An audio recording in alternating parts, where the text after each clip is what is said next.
মাছ ও বন্যপ্রাণীর বংশবৃদ্ধি, বিচরণ এবং প্রজনন কার্যক্রমের সুরক্ষায় সুন্দরবনে চলছে টানা ৩ মাসের নিষেধাজ্ঞা।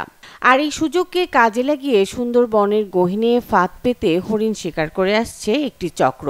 জেলে ছদ্মবেশে বনে প্রবেশ করে মালাফাঁদ, হাঁটাফাঁদ ও ছিটকা ফাঁদ পেতে রেখে আসছে তারা।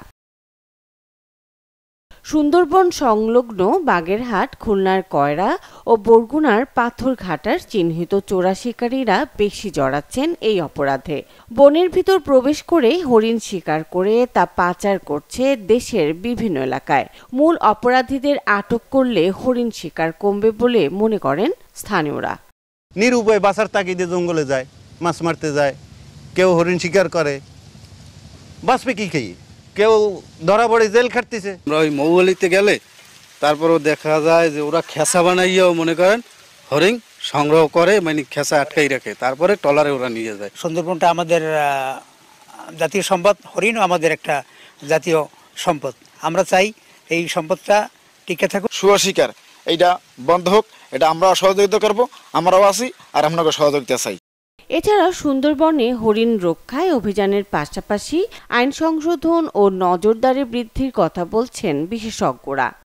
বনের যে আইনটা আছে সেটা হচ্ছে 1927 সালের ব্রিটিশ আমলের আইন।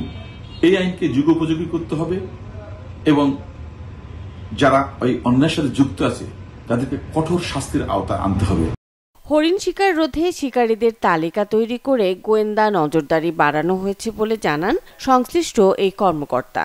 অনেক গোয়েন্দা সংস্থার তথ্য নিয়ে আমরা কিন্তু 150 জনের তালিকা করেছি যারা পেশাদার হরিণ শিকারী, এবং সেগুলোর তালিকা আমাদের কাছে আছে। 2 রেঞ্জ ভিত্তিক করেছি, শরণখোলা এবং চাঁদপাই রেঞ্জে 150 জনের তালিকা আমরা করেছি।